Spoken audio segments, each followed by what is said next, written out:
الحمد لله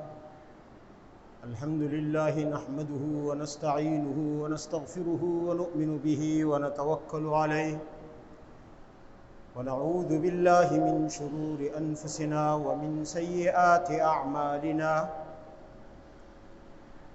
من يهده الله فلا مضل له ومن يضلل فلا هادي له ونشهد أن لا إله إلا الله وحده لا شريك له ونشهد أن سيدنا ومولانا محمدا عبده ورسوله صلى الله عليه وعلى آله وأصحابه وبارك وسلم تسليما كثيرا كثيرا أما بعد فأعوذ بالله من الشيطان الرجيم بسم الله الرحمن الرحيم يا أيها الذين آمنوا توبوا إلى الله توبة نصوحا عسى ربكم أن يكفر عنكم سيئاتكم ويدخلكم جنات تجری من تحتها الانہار صدق اللہ العظیم۔ 4 جون 2021 کی آج کی تاریخ کو ہم اور آپ جمعۃ المبارک کی نسبت سے یہاں جمع ہیں۔ فطری طور پر انسان اس مزاج کے ساتھ پیدا کیا گیا ہے کہ اس کے اندر خیر بھی موجود ہے اور شر بھی موجود ہے۔ خیر ہونے کی وجہ سے وہ نیکی کے کام کرتا ہے اور شر موجود ہونے کی وجہ سے اس سے گناہ صادر ہوتے ہیں، لیکن رب کریم کا کرم ہے کہ اس نے انسان کے اس شر کی فطرت کو نیست و نابود کرنے کے لیے ایک نسخہ عطا کیا۔ شر کی فطرت تو ختم نہیں ہو سکتی، وہ تو انسان کے خمیر میں ہے، اسی لیے کہتے ہیں کہ انسان خطا کا پتلا ہے۔ لیکن اس شر کی وجہ سے جو گناہ اور جو برائیاں انسان سے وجود میں آتی ہیں، اللہ تعالیٰ نے انہیں ختم کرنے کے لیے ایک زبردست اور بہترین نسخہ عطا فرمایا، اور وہ نسخہ ہے توبہ کا۔ جیسے ہی انسان گناہ کر لے، اب گناہ تو اس سے صادر ہو چکا،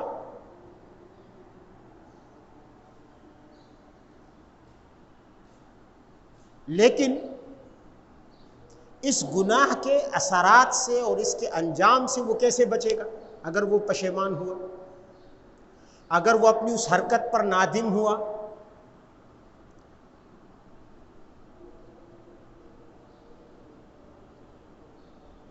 تو اللہ تعالیٰ نے فرمایا کہ تم توبہ کر لو، استغفار کر لو۔ گناہ تو ہو چکا، نافرمانی تو ہو چکی، لیکن اس گناہ کے جو اثرات ہیں عذاب کی شکل میں، سزا کی شکل میں، وہ تمہارے حق میں مٹا دیے جائیں گے۔ حدیث میں آتا ہے التائب من الذنب کمن لا ذنب لہ، توبہ کرنے والا ایسا ہے جیسے اس کا کوئی گناہ ہو ہی نہ۔ گناہ کرنے کے باوجود وہ پاک صاف لکھ دیا جاتا ہے، لیکن شرط یہ ہے کہ انسان توبہ کرے، اور توبہ ندامت اور پشیمانی کے ساتھ کرے۔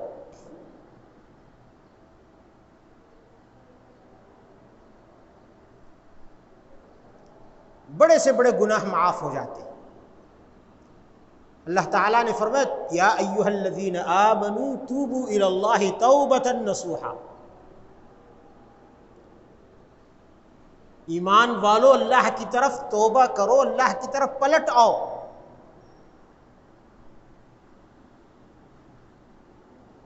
اور خالص توبہ ہونی چاہیے کہ دل کے اندر پشیمانی اور ندامت موجود ہو کہ یہ میں نے کیا کر دیا، یہ مجھ سے کیا ہو گیا، میں تو اللہ کی نظر میں گر گیا، میرا مقام گر گیا، مجھے اللہ تعالیٰ نے اشرف المخلوقات پیدا کیا تھا اور یہ تو میں ارذل بن گیا، ارذل المخلوقات، اس کی نافرمانی کر کے مخلوق میں رذیل ترین مخلوق بن گیا۔ اس لیے کہ اللہ نے فرمایا لقد خلقنا الانسان فی احسن تقویم، اللہ نے انسان کو بہترین سانچے میں پیدا کیا کہ اس کے اندر خیر کی صفت رکھی اور غالب رکھی، لیکن وہ جو شر کی خصلت ہے تو اس خصلت کی وجہ سے ثم رددناہ اسفل سافلین، وہ گر جاتا ہے، ہم اسے اس کے مقام سے گرا دیتے ہیں، اور اتنا گرا دیتے ہیں کہ کائنات میں اتنا گرا ہوا اور کوئی نہیں ہوتا۔ یہ گناہ کی نحوست ہے، اور اسی نحوست کی وجہ سے گناہ کا اثر نیک اعمال پر بھی پڑتا ہے، نیک اعمال کو گناہ کمزور کر دیتا ہے۔ اگر گناہ نہ ہو تو چھوٹی سی چھوٹی نیکی بھی طاقتور ہوتی ہے، اور جب گناہ آ جائیں تو بڑی سی بڑی نیکی بھی کمزور ہو جاتی ہے۔ ایک واقعہ ہے ایک بزرگ کا، مالک ابن دینار ایک بہت بڑے بزرگ سلفی صالحین میں گزرے ہیں، تابعی ہیں۔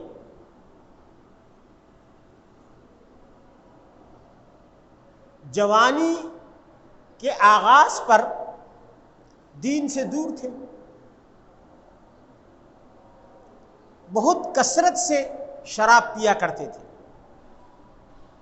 ہر وقت شراب کے نشے میں مست، آنکھیں مخمور، اور ظاہر ہے کہ جب انسان شراب کے نشے میں مست ہو تو نماز کہاں پڑھے گا، اور اگر پڑھنا بھی چاہے گا تو صحیح طریقے سے نہیں پڑھ سکے گا، اس لیے کہ شرابی انسان کو اپنی حرکات اور سکنات پر قابو نہیں رہتا۔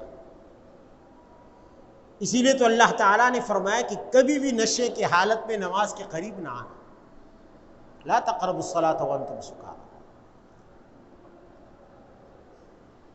حتی تعلموا ما تقولون، تمہاری زبان سے الفاظ نکل رہے اور تمہیں پتہ ہی نہ ہو تم کیا کہہ رہے ہیں۔ جب شراب حرام نہیں تھی تو حضرت علی رضی اللہ تعالیٰ عنہ نے شراب پی ایک دن اور نماز کے لیے کھڑے ہو گئے آگے، اور سورہ کافرون پڑھنی شروع کی الٹی سیدھی، اس لیے کہ شراب کا دماغ پر اثر ہوا، جس سے دماغ کی کنٹرول سے زبان نکل گئی، اب زبان سے جو بھی الفاظ نکلتے۔ اس وقت شراب حرام نہیں تھی، بعد میں حرام ہو۔ تو حضرت مالک ابن دینار شراب پیا کرتے تھے، اور اللہ تعالی اپنے کسی بندے کو جب چاہتا ہے، چاہے وہ گناہگار ہی کیوں نہ ہو، تو اس کے لیے اسباب بنا دیتا ہے توبہ کرنے کی۔ ان کی ایک چھوٹی سی بچی تھی 2 سال کی، قلقاریاں مارتی، ہنستی کھیلتی، یہ سارا دن اس کے ساتھ مشغول رہتے، معصوم سی چھوٹی سی خوبصورت سی پیاری سی بچی تھی، ان کے ساتھ بڑی مانوس تھی۔ اللہ کا کرنا ایسا ہوا کہ اس کا انتقال ہو گیا، بچی مر گئی۔ موت کا وقت مقرر ہے نہیں، کسی بھی وقت فرشتہ اجل آ سکتا ہے، چاہے بچہ ہی کیوں نہ ہو۔ اللہ نے انسان کے لیے کسی خاص عمر کی گارنٹی نہیں دی ہے، جب بھی موت کا فرشتہ آئے گا انسان کو جانا پڑے گا، بھلے اس نے دنیا میں 1 سال گزارا ہو، 1 دن گزارا ہو، 1 صدی گزاری ہو۔ بچی فوت ہوئی، والدین کے دل پر طبیعی اثر ہوتا ہے، مالک ابن دینار پر غم کا گہرا اثر ہوا، پریشان، اپنا غم شراب کے نشے میں بھلانے کی کوشش کی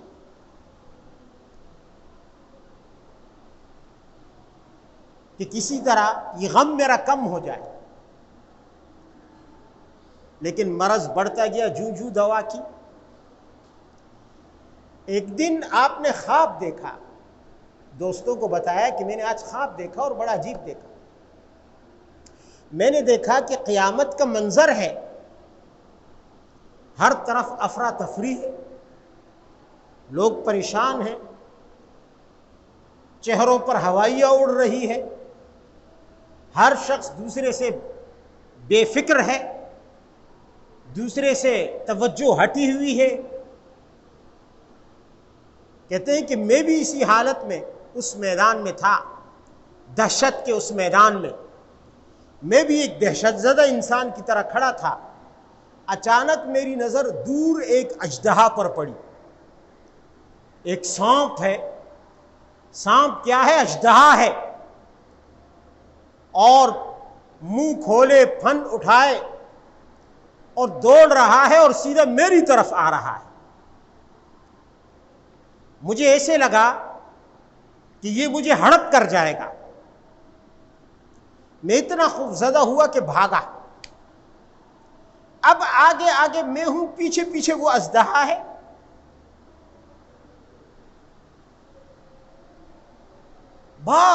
بھاگتے سانس چڑھ گئی، بس اژدہا سے جان نہیں چھوٹ رہی، پیچھا نہیں چھوڑ رہا۔ کہتے ہیں کافی دیر تک میں بھاگتا رہا، جب بھی پیچھے مڑ کر دیکھتا وہ اژدہا میری طرف بھاگتا ہوا نظر آتا۔ راستے میں اچانک ایک ضعیف اور ایک کمزور اور ناتواں آدمی ملا۔ اب کوئی سہارا تو تھا ہی نہ، ڈوبتے کو تنکے کا سہارا۔ کہتے میں جلدی سے اس کمزور شخص کے پاس گیا اور میں نے اس سے کہا کہ خدا کے لیے مجھے اس زہریلے سانپ سے، اژدہے سے بچا لو، یہ مجھے کھا جانا چاہتا ہے۔ اس نے کہا بھائی میں بہت کمزور ہوں، میرے اندر طاقت نہیں ہے میں تمہیں بچا لوں، میں خود کمزور ہوں، لہٰذا میں آپ کو نہیں بچا سکتا، معذرت۔ ہاں آپ قبلے کی طرف دوڑتے جائیں، شاید کہیں آپ کو کوئی پناہ کی جگہ ملے۔ کہتے میں دوڑتا گیا آگے، پناہ کی جگہ تو نہ ملی، ایک کھائی ملی۔ اب کھائی اتنی خطرناک اور اتنی گہری تھی کہ میں اس سے چھلانگ نہیں مار سکتا تھا۔ پیچھے اژدہا ہے، آگے خندق ہے، حیران پریشان کھڑا ہوں۔ اچانک کھائی سے آواز آئی، پیچھے کی طرف مڑو اور بھاگو، اژدہا پہنچنے والا ہے۔ کہتے میں پھر سرپٹ دوڑنے لگا۔ اب وہ اژدہا جس طرف میں جاؤں میرے پیچھے پیچھے وہ آئے۔ دوڑتے دوڑتے اچانک پھر ایک راستے میں کمزور شخص ملا، ایک ناتواں نحیف لاغر۔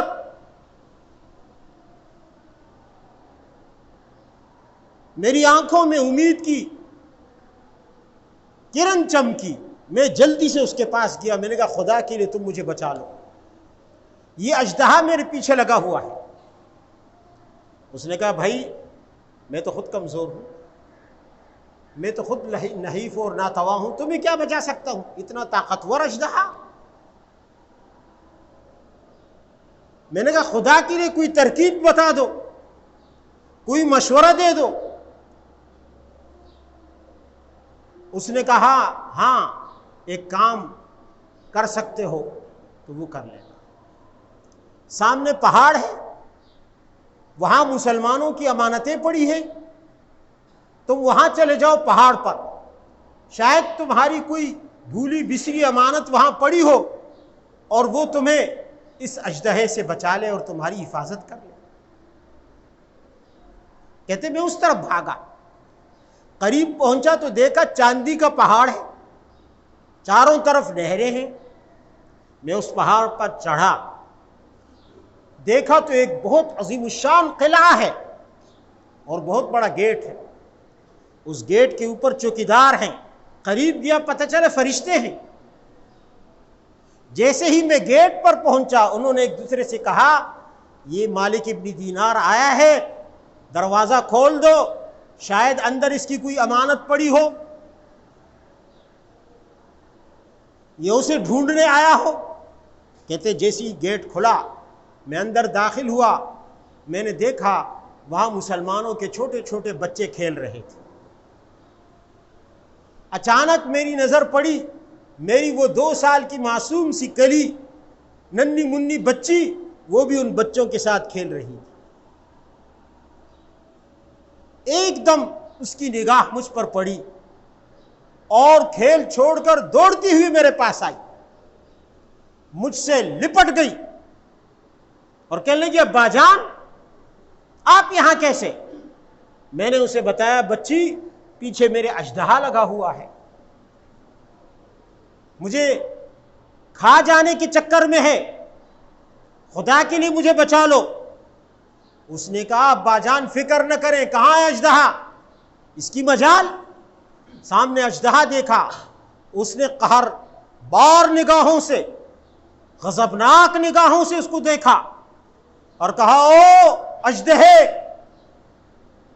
تیری یہ مجال میرے باپ کو ستائے، ابھی میں اپنے رب کو تیری شکایت کر دوں گی، تجھے میرے باپ کو ستانے کا مزہ آ جائے گا، بھاگ یہاں سے۔ کہتے وہ اژدہا پیچھے بھاگا اور بھاگتے بھاگتے نظروں سے اوجھل ہو گیا۔ میں حیران کھڑا ہوں، میں نے بچی سے پوچھا یہ کیا ماجرا ہے، یہ اژدہا کون ہے جو مجھے اس وحشت کے میدان میں میرا پیچھا کر رہا تھا اور مجھے کہیں پناہ نہیں مل رہی تھی؟ بچی نے کہا ابا جان یہ آپ کے گناہ ہیں جو آج اژدہے کی شکل میں، سانپ کی شکل میں آپ کے پیچھے لگے ہوئے تھے، یہ آپ کے وہ گناہ ہیں جو آپ دنیا میں کر رہے تھے۔ میں نے کہا وہ راستے میں 2 کمزور بندے ملے، وہ کون تھے؟ کہا وہ آپ کے اعمال تھے، آپ کی نیکیاں تھی، آپ کی عبادتیں تھی، آپ کے گناہوں نے ان کو کمزور کر دیا تھا، وہ اتنے کمزور ہو گئے تھے، وہ آپ کی مدد نہیں کر سکتے تھے، حالانکہ اس وحشت کے میدان میں عمل ہی نے تو کام آنا ہے، لیکن وہ اتنے کمزور ہو چکے تھے گناہوں کی وجہ سے کہ وہ آپ کی کوئی مدد نہیں کر سکتے تھے۔ پھر پوچھنے لگی ابا جان آپ نے شراب چھوڑی یا نہیں چھوڑی؟ اور یہ آیت پڑھی اس بچی نے، سورہ حدید کی الم یأن للذین آمنوا ان تخشع قلوبہم لذکر اللہ، کیا ابھی بھی وہ وقت نہیں آیا مسلمانوں کے لیے کہ اللہ کی ذکر سے، اللہ کی یاد سے، اللہ کی ہیبت سے، اللہ کے رعب سے، اللہ کے خوف سے ان کے دل نرم ہو جائیں، ان کے دل کانپ جائیں اور وہ اللہ سے ڈر کر گناہ چھوڑ دیں؟ کہتے ہیں ان الفاظ کے ساتھ میری آنکھ کھلی اور میں نے دیکھا کہ ہیبت کی وجہ سے میرا دل کانپ رہا تھا، بدن پر لرزہ طاری تھا، پسینے میں شرابور تھا۔ میں نے توبہ کی، اللہ نے اس توبے کی وجہ سے حضرت مالک کو وہ عزت بخشی کہ ایک عظیم صحابی رسول جو نبی علیہ الصلوۃ والسلام کے خاص شاگرد تھے، حضرت انس رضی اللہ عنہ، ان کی شاگردی نصیب فرمائی اور ان کی شاگردی میں حضرت مالک ابن دینار اپنے وقت کے بہت بڑے ولی بن گئے۔ میں عرض ہی کر رہا تھا کہ گناہ انسان کی نیکیوں پر اس طرح اثر انداز ہوتے ہیں، اس لیے اب گناہوں کو کمزور کرنے کے لیے اللہ نے کیا دیا؟ نیکیاں کمزور ہوتی ہیں گناہوں سے، تو گناہ کس چیز سے کمزور ہوں گے؟ ان کی اللہ تعالیٰ نے فرمایا توبوا الی اللہ توبۃ نصوحا، اللہ کی طرف توبہ کرو، اللہ ہمیں سچی توبہ نصیب فرمائے۔ وآخر دعوانا الحمد للہ۔